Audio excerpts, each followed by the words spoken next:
So hello everyone, back with another video. तो कैसे हो आप लोग। तो आज मैं जिस स्पोर्ट के बारे में बताने वाला हूँ वो one of the fastest growing sport है अभी वर्ल्ड में, जिसका नाम हाइरॉक्स है। तो आज हाइरॉक्स के बारे में बात करेंगे कि हाइरॉक्स क्यों one of the fastest growing sport है एंड कैसे इसकी रजिस्ट्रेशन करनी है, क्या इसका फॉर्मेट है वगैरह। हम सारी चीज़ें इसमें डिटेल पूरी वीडियो इस पर डिस्कस करेंगे। तो सबसे पहले जानते हैं कि हाइरॉक्स के बारे में। हाइरॉक्स सबसे पहले फाउंड हुआ 2018 में। जो यहाँ पे क्रिश्चियन और मॉरिस जो थे, तो 3 टाइम्स ओलंपिक मेडलिस्ट थे, उन्होंने स्टार्ट किया। जिसमें सबसे पहले इन्होंने 650 पार्टिसिपेंट थे इनमें, सबसे जो फर्स्ट टाइम इन्होंने कराया। फिर उसके बाद हाइरॉक्स की हम बात जानते हैं कि इसका फॉर्मेट क्या होता है। फॉर्मेट नॉर्मल सिंपल है, जो overall New York, Dubai, US, India हर जगह पे इनका एक ही फॉर्मेट होता है और सिमिलर होता है कि 8 किलोमीटर रनिंग होती है एंड 8 वर्कआउट स्टेशन होते हैं, वो आपको कंप्लीट करने पड़ते हैं। वो ऐसे है कि 1 किलोमीटर आपने रनिंग की, देन एक वर्कआउट स्टेशन पे गए, वो कंप्लीट किया, देन 1 किलोमीटर रनिंग, देन एक दूसरे वर्कआउट स्टेशन पे गए, ऐसे करके आपको पूरा फिनिश करना है 8 kilometre running and 8 workout station. तो ये थी चीज़ें। तो अब हम इसके बारे में नेक्स्ट जानते हैं कि इसके वर्कआउट स्टेशन क्या क्या है। तो सबसे पहले वर्कआउट स्टेशन इसका है स्केट्स, जो आपको 1000 मीटर का ये स्केट्स करने हैं, जो हर जिम में अवेलेबल नहीं होता है। तो 1000 मीटर आपको कंप्लीट करने हैं, जिसमें आपकी अपर बॉडी और कोर इंगेज रहती है। उसके बाद फिर आपको 1 किलोमीटर रनिंग करनी पड़ेगी। तो अब हम बात करते हैं, पहला वर्कआउट स्टेशन मैंने आपको बताया कि स्केट्स है, 1000 मीटर आपको करनी पड़ेगी। उसके बाद सेकंड वर्कआउट है आपका फ्लैट पुश, 50 मीटर करना पड़ेगा आपको। और मेक श्योर आपको वीडियो अगर पसंद आई हो तो पूरे इसको चैनल को लाइक और सब्सक्राइब करना, ताकि और भी ऐसी इंटरेस्टिंग हाइब्रिड कंपटीशन और वीडियोस मैं आपको बताता रहूँ।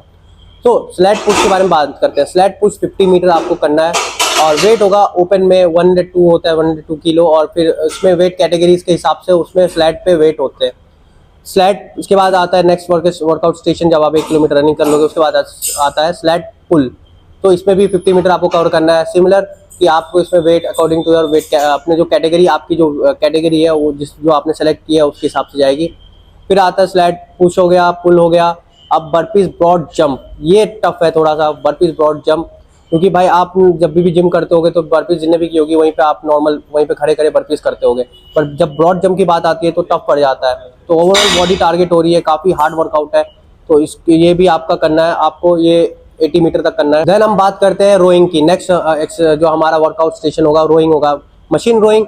ये भी 1000 मीटर करना है और ये भी बहुत हार्ड है, बट बर्पीज मैं बोल सकता हूँ सबसे हार्ड है, तो ये वाला ध्यान रखना है। मशीन रोइंग के बाद अब हमारा आ जाता है फार्मर्स कैरी। फार्मर्स कैरी में आपको वेट लेना है और उठाना है, मे बी 16 किलो और 16 किलो इस साइड, और इसमें भी वेट कैटेगरी, सॉरी आपने जो कैटेगरी सेलेक्ट की है, ओपन, प्रो, डबल, जो भी है आपका, तो उस हिसाब से आपको वेट उठाना है। फार्मर कैरीज में आपको 200 मीटर आपको डिस्टेंस कवर करना है।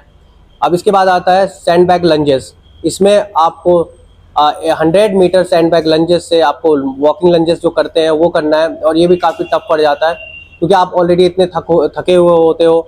मीन्स आपने इतने किलोमीटर 1 किलोमीटर किया, फिर आपने स्केट्स किए, स्लैट पुश पुल, फिर उसके बाद यहाँ तक आने के बाद और फिर आपको लंजेस करना है, तो बहुत टफ पड़ जाता है। तो एंड्योरेंस तो हाई लेवल का चाहिए, क्योंकि इतना नॉर्मल कॉमन नहीं है कि आप सिर्फ जिम में गए और डंबल उठाया आपने और आपको लगे कि आप ये जो हाइरॉक्स में कंपटीशन है बहुत जल्दी फिनिश कर लोगे। नहीं, बहुत टफ पड़ेगा। ये वही जल्दी कंप्लीट कर पाते हैं जिनका एंड्योरेंस और मस्कुलर एंड्योरेंस, कार्डियोवैस्कुलर एंड्योरेंस सब इनकी टॉप नॉच होती है। तो ये बहुत मतलब मैं बोल सकता हूँ इसकी एक ट्रेनिंग अलग से ही करनी पड़ेगी आपको। ऐसा नहीं है कि सिर्फ जाके डंबल उठाने से ही कुछ हो जाएगा। ठीक है, नेक्स्ट हम आते हैं सैंड बैग लंजेस हो गए। हमारे पास आते हैं वॉल बॉल्स।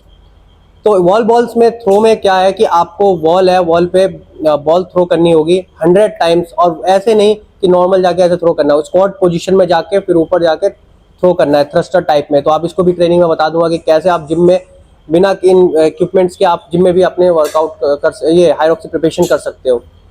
तो 100 वॉल बॉल्स हो गई। तो ये फिर उसके बाद आपको लास्ट में 1 किलोमीटर रनिंग करके ख़त्म करनी है। तो ये थी हमारी जो जितने भी जो फॉर्मेट्स थे और कौन कौन सी वर्कआउट स्टेशन थे, ये मैंने आपको बताया। अब बात करते हैं कि ये one of the fastest growing sport क्यों हो गया है।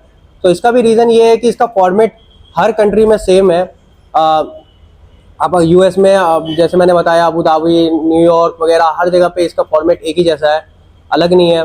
तो काफ़ी मतलब एक ये चीज़ इसको थोड़ी सी अच्छी बनाती है। और नेक्स्ट है कि कोई जरूरी नहीं है आपको एलिट एथलीट होने की ज़रूरत है। आप नॉर्मल अगर जिम में फिटनेस एंथुसियास्टिक भी हो, आप नॉर्मल आपको फिटनेस आपका गोल है, आप जिम में आप रनिंग भी कर रहे हो, वेट भी लिफ्ट कर रहे हो, तो आप इजीली जा सकते हो इसमें भी। तो ये ओपन है हर फिटनेस जो एंथुसियास्टिक लोग होते हैं उनके लिए। फिर हम बात करते हैं, इसकी कम्युनिटी भी बहुत अच्छी है, काफ़ी हेल्पफुल है। सो ये हायरॉक्स का था। अब इसमें कैटेगरीज की बात करते हैं हम इसमें कि ओपन होता है। ओपन कैटेगरी क्या है, सिंपली इसमें आपको जो भी बिगिनर होते हैं, जो स्टार्टिंग जो मतलब जिम जाने वाले होते हैं, जो वर्कआउट वगैरह करते हैं, तो उनके लिए ओपन है, बेस्ट है ये। उसके बाद बात करते हैं हम प्रो में हो जाते हैं, एलिट एथलीट होते हैं, जो इसके लिए क्वालिफाई करना पड़ता है। तो ये उसमें काफ़ी इसीलिए है, जो वेट्स भी होते हैं उस हिसाब से ज़्यादा होते हैं। मतलब आप फ्लैट पुश पे वेट कर रहे हो तो आपके लिए 102 नहीं होगा, ओपन जैसा नहीं होगा, उसमें वेट ज़्यादा होगा। तो हर ये प्रो के लिए हो जाएगा। डबल्स में आप दो, आपके साथ आप पार्टनर होगा, तो रिले में हो जाएंगे आपके 4 प्लेयर्स। तो ये कैटेगरीज थी। इस आप टिकट भी उस हिसाब से आप परचेस करोगे जिस हिसाब से आपको कैटेगरी आपको लेनी है, और उसकी प्राइस भी उसी हिसाब से होती है।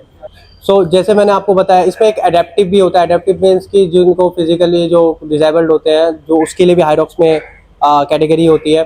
ठीक है, तो ये कैटेगरीज आ गई हमारी हायरॉक्स की। अब बात करते हैं कि हायरॉक्स में बिगिनर को कैसे प्रिपरेशन करनी है। सिंपली बिगिनर के लिए मैं एक अलग से पूरी प्रोग्राम और पूरी गाइडेंस बताऊंगा कि कैसे हायरॉक्स में प्रिपरेशन करनी है।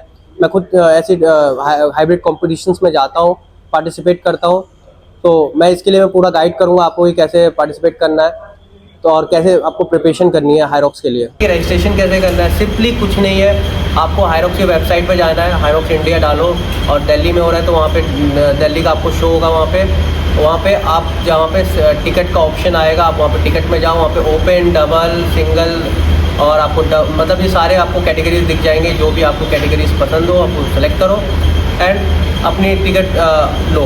तो बट जो दिल्ली की जो टिकट है वो सोल्ड आउट हो चुकी है। कितना ज़्यादा फेमस हो गया है इस वजह से। 7,000 समथिंग था, वो टिकट ज़्यादा हो चुकी है, वो 10,000 से भी ज़्यादा हो गई है। तो जो भी प्राइस है वो अकॉर्डिंग टू कैटेगरीज है, तो वो भी देख लेना। काफ़ी मतलब ये इंटरेस्टिंग स्पोर्ट है मैं बोल सकता हूँ, और आप इसमें पार्टिसिपेट कर सकते हो। तो इस स्पोर्ट में सिर्फ वेट नहीं लिफ्ट करते हो, आप इसमें रनिंग भी करते हो। आपके ओवरऑल जो बॉडी स्ट्रेंथ है और एंड्योरेंस है आपकी सब पता चल जाती है कि भाई कितनी है इस बंदे में। तो काफ़ी इंटरेस्टिंग है, और ऐसे ही हाइब्रिड कॉम्पिटिशन्स और भी होते हैं।